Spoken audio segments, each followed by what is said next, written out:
लोकशाहीचा बुलंद आवाज, रिपब्लिकन वार्ता, महाराष्ट्र.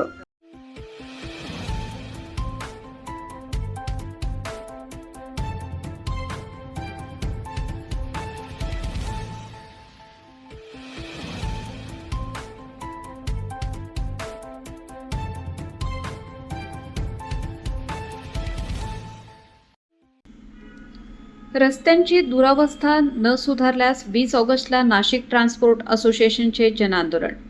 सिंहस्थ विकास कामांमुळे शहरातील रस्ते खोदकामाखाली नागरिकांच्या सुरक्षिततेचा प्रश्न ऐरणीवर.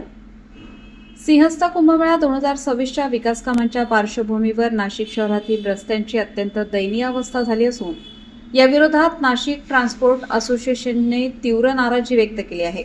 शहरातील सुमारे 2500 किलोमीटर रस्त्यांपैकी तब्बल 1230 किलोमीटर रस्ते विविध विकास कामांमुळे खोदकामाखाली असल्याने वाहतूक व्यवस्था विस्कळीत झाली आहे. त्यातच सुरू असलेल्या पावसामुळे रस्त्यांवर मोठमोठे खड्डे पडले असून नागरिक, वाहन चालक तसेच व्यावसायिकांना मोठ्या अडचणींचा सामना करावा लागत आहे. या संदर्भात नुकत्याच आयोजित पत्रकार परिषदेत नाशिक ट्रान्सपोर्ट असोसिएशनच्या पदाधिकाऱ्यांनी शासन व प्रशासनाला स्पष्ट इशारा दिलाय.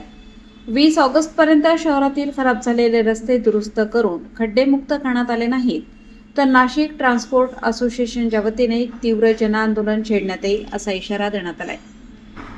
पत्रकार परिषदेत पदाधिकाऱ्यांनी सांगितले की रस्त्याच्या दुरावस्थेमुळे मालवाहतूक, सार्वजनिक वाहतूक आणि दैनंदिन प्रवास करणाऱ्या नागरिकांचे मोठे नुकसान होत आहे.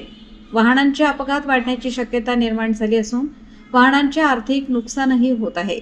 याशिवाय धूळ, चिखल आणि पाण्याने भरलेल्या खड्ड्यांमुळे नागरिकांच्या आरोग्यावरही विपरीत परिणाम होत आहे. सिंहस्थ कुंभमेळ्यासाठी विकास कामे आवश्यक असली तरी ती नियोजनबद्ध आणि वेळेत पूर्ण होणे गरजेचे आहे. नागरिकांच्या सुरक्षिततेशी तडजोड करून विकास कामे केली जाऊ नयेत अशी भूमिका असोसिएशनने मांडली. प्रशासनाने तातडीने रस्त्यांची दुरुस्ती करून वाहतुकीसाठी सुरक्षित वातावरण निर्माण करावे अशी मागणीही यावेळी करण्यात आली. या पत्रकार परिषदेला नाशिक ट्रान्सपोर्ट असोसिएशनचे संस्थापक अध्यक्ष अंजू भगवानद सिंघल, अध्यक्ष विनोद शर्मा, अवतार सिंह बिंदी, अमित भदाणे, अरुण त्रिवेदी, रणवीर सिंह, कल्पेश लोया, सत्यनारायण शर्मा, अग्रवाल, अतुल रावल, संजय महाराणा, विनायक वाघ, राजेश पवार, संतोष भागवत, जावेद शेख यांच्यासह असोसिएशनचे पदाधिकारी व सदस्य मोठ्या संख्येने उपस्थित होते. आम्ही दिलीप सिंग बेनीवाल नाशिक ट्रान्सपोर्ट असोसिएशनचा सल्लागार आहे आणि आज जे वार्ताहर परिषद घेतली आहे त्याचं मूल कारण नाशिकमध्ये खड्डेमध्ये नाशिकमध्ये जे खड्डे त्यांना लेवल करण्यासाठी, कंप्लीट रोड बनवण्यासाठी प्रत्येक खड्डेच्यावर एक फलक लावायला पाहिजे की हे कधी पूर्ण होणार.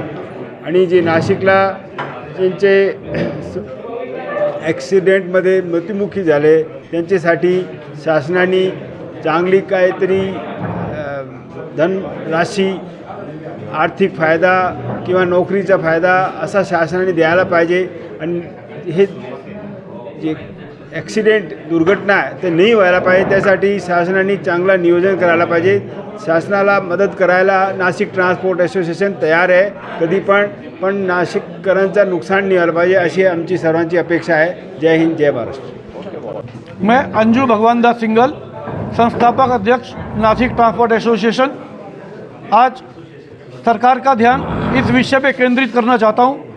नासिक में खड्डे या खड्डे में नासिक, इस विषय के ऊपर आज हमने जो प्रेस ली है, हमारा एक ही बोलना है कि जो भी खड्डे नासिक में हुए जिसकी वजह से बहुत ज़्यादा पब्लिक का नुकसान हुआ है, गाड़ियों का नुकसान हुआ है, जन हानि हुई है, फाइनेंशियली हानि हुई है, वो हानि फ्यूचर में ना हो, खड्डों को व्यवस्थित रूप से भरा जाए और सड़क जल्दी से जल्दी बनाई जाए. हर सड़क के पर फलक लगाया जाए कि ये सड़क कब कंप्लीट होगी.